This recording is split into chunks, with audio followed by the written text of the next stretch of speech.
É ver em cada dia um novo dia pra viver, e em cada anoitecer com as bênçãos do luar. E aí pessoal, como é que vocês estão? Tudo bem com vocês? Hein? Meu nome é Renan, eu sou instrutor da Mocidade Espírita Raio de Sol do Grupo Espírita em Mancheira, atividade de Frutal. E hoje eu estou gravando esse vídeo aqui no mês de maio, né? E por ser o mês de maio, como todos nós sabemos, tem uma data muito especial que é comemorada nesse mês, que é o Dia das Mães. Então, para falar sobre as mães, sobre essa data específica, eu escolhi falar de uma mãe muito específica e que podemos considerar que talvez seja a mãe de todas as mães, né? Que é Maria, a mãe de Jesus, né?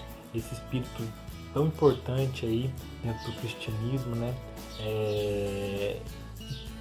Que veio, né, até nós, né, um espírito altamente evoluído, né? Que veio com essa missão de conceber e de guardar Jesus, né, de tutorá-lo durante a sua infância, o período da adolescência, até que ele estivesse pronto para desempenhar o papel que ele desempenhou, né, como Jesus, né? Então nós vamos falar um pouco dela, da história dela, do nascimento e, enfim, vamos falar um pouco da vida dela, tá? E para começarmos, né, nós vamos voltar até aquela época lá na região da Judéia, onde hoje seria Israel ali, né? Na região de Nazaré, da cidade de Nazaré. E tinha um casal, que era Ana e Joaquim. E já era um casal que, para os padrões da época, eles já eram considerados idosos, tá? Não existem referências históricas que vão nos dizer a idade específica deles. Mas considerando o que se sabe historicamente falando, naquela época, pessoas a partir dos 30 ou 40 anos já eram consideradas velhas, né? Então, acredita-se que Ana era tratada dessa forma como idosa, mas ela não era um idoso como nós temos nos dias de hoje, com 60, 80 anos. É bem provável que ela fosse um pouco mais nova do que estamos acostumados aí. Até porque as expectativas de vida naquela época eram muito baixas, então uma pessoa com 40 anos já era considerada uma pessoa anciã. E Ana e Joaquim estavam tentando ter filhos há muitos anos e não conseguiam, né? Vinham nessa longa caminhada aí. E tanto é que Ana era considerada estéril justamente pelo fato de não conseguir dar um filho para José. De certa forma, para Joaquim, quer dizer, desculpe. E de certa forma a gota d'água para toda aquela situação foi quando Joaquim ele foi ao templo, né? Porque os judeus eles tinham aquela tradição de fazer sacrifícios no templo, né? Então eles levavam alguma oferenda, alguma dinheiro, animais, bens, alguma coisa eles levavam aos templos, né? Para oferecer para Deus ali naquele instante. E quando Joaquim ele chega num templo, durante uma cerimônia que eles faziam lá na época, vai oferecer a sua oferenda, um dos sacerdotes que estavam no templo ele se recusa a aceitar aquela oferenda de Joaquim, considerando que ele era impuro pelo fato de que ele não tinha tido filhos ainda. Então ele estaria violando e indo contra as leis dos judeus, que é o que? De ter filhos, né? E ele, como falei para vocês, já era considerado uma pessoa velha, assim como sua esposa. Revoltado pela situação, ele resolve se retirar, né? Ele vai até o deserto e fala, né? E resolve consigo mesmo que vai ficar 40 dias e 40 noites no deserto sem beber nada, em jejum, né? Sem beber água, sem comer nada, até que Deus venha falar com ele, né? E depois de 40 dias, né? A sua esposa já preocupada, não sabendo, a Ana, né, já preocupada, não sabendo se Joaquim estava vivo ou não, se ela era viúva ou não, rezando durante a noite, aparece para ela um anjo. E esse anjo diz a ela que é para ela ficar feliz, porque ela vai conceber, ela vai ter um filho, né? E ao mesmo tempo, uma dupla de anjos aparece para Joaquim nas montanhas, no deserto, onde ele está lá em jejum, orando, e fala para ele: Joaquim, volte para Maria, porque vocês vão ter um filho, né? E naquela noite Joaquim volta, né? para sua casa. Após algum tempo, Ana descobre que está grávida e muito feliz, muito contente com aquilo, né? Depois de que passa todo o período da sua gestação, ela tem uma menina no qual ela dá o nome de Maria. E Maria, e o significado de Maria eu achei muito interessante. O significado da palavra Maria, né, o nome Maria, são dois significados. Um é em hebraico, que significa estrela do mar, e um é em siríaco, que, se eu não me engano, é uma língua que era falada naquela região ali da Síria, né? Que significa soberana, né? Então o nome dela, para aquelas pessoas, né, considerando que os judeus eles davam uma importância muito grande para o nome, porque o nome carrega um significado na crença deles importante, né, traz uma importância, né, uma simbólica até de certa forma, para a importância dessa pessoa dentro do contexto do cristianismo ali, né, e do que viria posteriormente, depois, quando Jesus estivesse aqui na Terra, né? Então, após o nascimento de Maria, quando ela já tinha 3 anos de idade, ela foi levada até o templo, onde ela seria educada por sacerdotes judeus, dentro dos costumes e da cultura daquele povo da região que eles viviam ali, né? E onde ela vai viver até os 15 anos dela. Porém, aos 11 anos, ela fica órfã, né? Segundo as escrituras, ela fica órfã de pai, o pai dela morre, né? Sendo por esse motivo, ela precisava ficar sobre a tutoria, né? Sobre os cuidados de uma figura masculina. Sabemos que naquela época as mulheres elas viviam sobre sempre uma figura paternal ali, né? Que controlava de certa forma a vida delas. Então, por esse motivo, como Maria não tinha irmãos, não tinha avós, né? Então ela precisava ficar sob uma figura paterna. Se arruma para ela um casamento com José.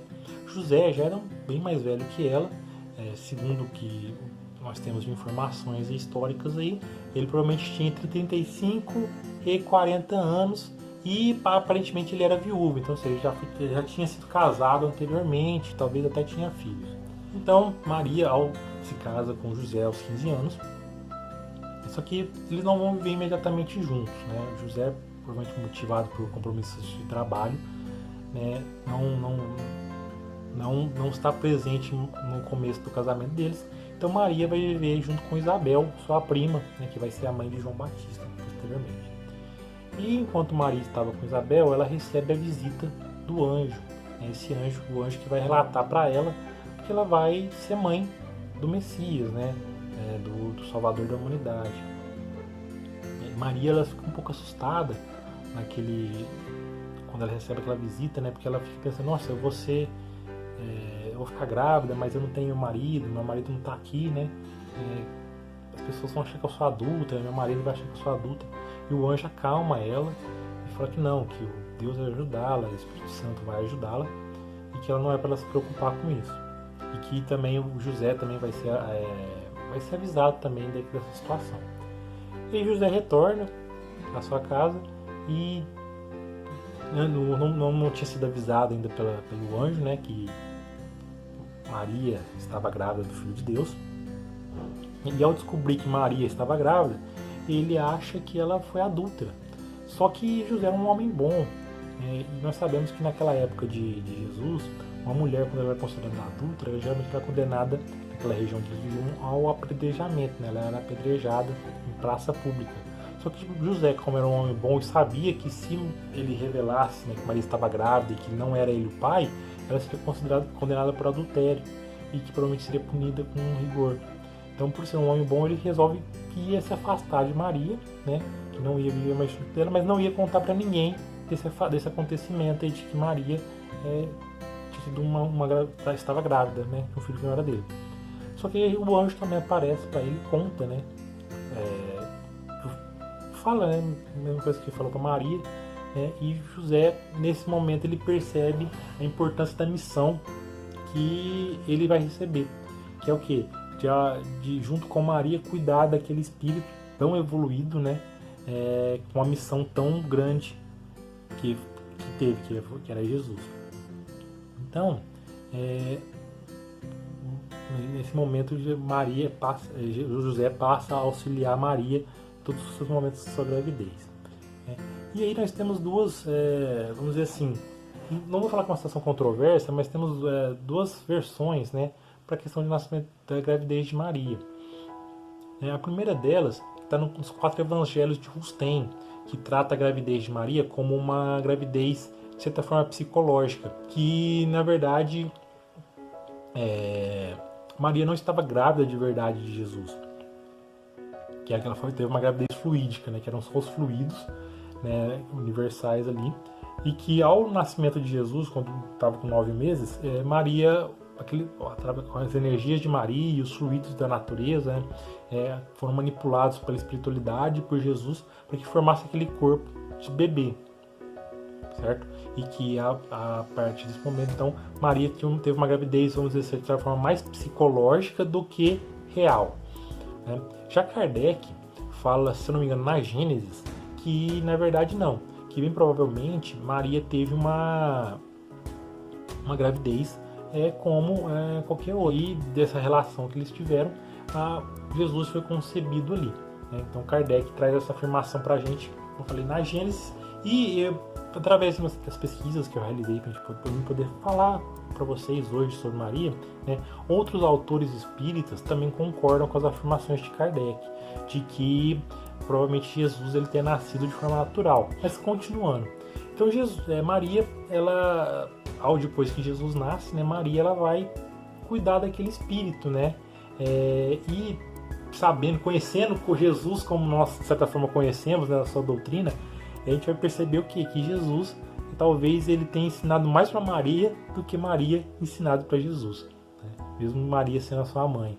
Então Maria, né, passa toda a sua infância ali junto, até quando José ainda está vivo, né, que José se encarna com Jesus ainda jovem, cuidando de Jesus, né, auxiliando Jesus, como eu falei, provavelmente aprendendo muito mais do que ensinando ali, né, com aquele espírito tão evoluído quanto Jesus era, né, até o momento que Jesus sai para pregar, né, e posteriormente ele é levado ao cárcere e crucificado, né? E naquele instante em que ele está sendo crucificado ali, o único apóstolo que está com Jesus naquele momento é João Evangelista. E João Evangelista, e Jesus vira para ele e fala, olha, esse aqui agora é sua mãe, e olha, esse aqui agora é seu filho, né? Então Jesus dá a João Evangelista a incumbência de cuidar de sua mãe, né? E João cumpre essa promessa para Jesus. Depois de um período conturbado ali após a crucificação de Jesus, João sai, né, e vai a pregar e tudo mais, e vai até Éfeso, que atualmente se encontra, se não me engano, na região da atual Turquia.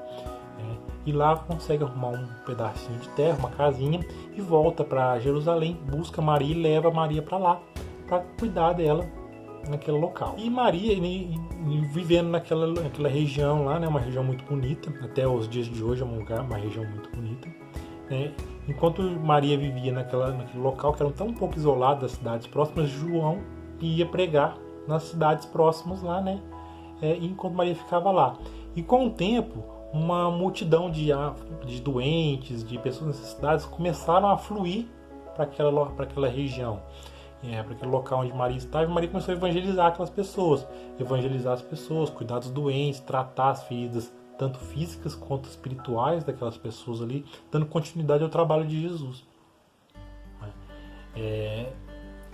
E ela faz isso até praticamente os últimos dias de sua vida. E é interessante, no final da vida dela, ela estava lá tratando os doentes, chega até lá no lugar onde ela mora um homem, e este homem, ela começa a conversar sobre Jesus, né? Isso está no livro Boa Nova, se eu não me engano está no livro Boa Nova do Humberto Campos. E aí começa a conversar com ela, né? E ela se admira com o conhecimento daquele homem sobre Jesus, né? E quando ela percebe assim, né, ele se identifica, e é Jesus que estava ali para buscá-la. A partir daquele momento, ela entra num, vou falar que ela entra em coma, né? Ela continua consciente. Só que ela deita, né? Ela daquele momento ela não vai se levantar mais, né? Eles chamam João, que vai até lá, né? E Maria está ali vamos dizer assim, nas últimas, né? A ponto de se encarnar. E quando ela desencarna, né, ela é recebida no plano espiritual por um séquito, né? Uma legião de anjos e espíritos altamente evoluídos ali, né? E inclusive é recebida por Jesus. E antes dela se dirigir aos reinos superiores, né, aos planos superiores da espiritualidade, ela resolve voltar a lugares que foram caros a ela no passado. Então ela volta a Jerusalém, ela volta à Palestina, visita vários lugares da Palestina, né, e também ela vai até Roma. Ela vai até nas masmorras do Coliseu, né, ver aquelas pessoas, visitar os cristãos que estão para serem mortos nas arenas ali, né, pelas feras. Então ela vai lá levar um ânimo, uma luz de esperança para aquelas pessoas que estão ali naquele instante, né? Então Humberto de Campos fala nesse momento, muito bonita a passagem, que Maria começa insufla numa jovem que está ali naquele momento, que tem uma certa mediunidade, a que eles comecem a cantar, né? Cantar, porque a música vai dar força para eles superarem aquela situação. Então aí eles começam a cantar uma bela música ali, né? Que dá esperança a eles como cristãos de que a vida não acaba aí, não é? E aí Maria sobe ao reino dos céus. Só que o trabalho dela não acabou por aí. Ela, por mais evoluída que ela fosse, né, e ela continua aqui nos auxiliando, ela continua aqui trabalhando conosco, né? Sabemos através da literatura espírita, através do livro Memórias de um Suicida, existe a Legião dos Servos de Maria. O que é a Legião dos Servos de Maria? São espíritos de escola, né? Espíritos específicos que vão auxiliar suicidas, que vão tratar especificamente com suicidas, né? Então Maria continua aqui como, de certa forma se dizia, a nossa advogada, né? Como alguns dizem, né? Intercedendo por nós e auxiliando na nossa caminhada evolutiva. Então, por mais evoluída que ela seja, ela não se esqueceu da gente, ela continua aqui nos auxiliando a todo momento. Eu espero que vocês tenham gostado desse videozinho curto, né, singelo, falando um pouquinho da história de Maria, né, da mãe de todas as mães aí. Vamos pegar a lição dela, né, a lição de superação, que viu seu filho ser morto ali na sua frente, nada poderia fazer, e ainda assim se resignou e aceitou isso. Então vamos pegar o exemplo dela para a nossa vida, nos resignar perante as dificuldades, mas se continuar e seguir em frente, né? Continuar no trabalho bem. Ela poderia muito bem, após aquele momento em que viu seu filho sendo crucificado ali, ter se revoltado contra a vida e contra tudo, e o que ela fez foi trabalhar, foi ajudar o seu próximo. Então vamos seguir o seu exemplo, vamos ajudar o próximo, né? E lembrando de todas as mães que lutam todos os dias aí para dar condições para seus filhos, né? Vamos rezar por essas mães, vamos orar por elas, né? E como é o mês de maio, além de ser o mês das mães, também fazemos a campanha contra o aborto, né? Então vamos fazer prece para aqueles espíritos abortados, vamos divulgar conteúdo falando contra o aborto, né? Vamos defender a vida em todas as suas faces.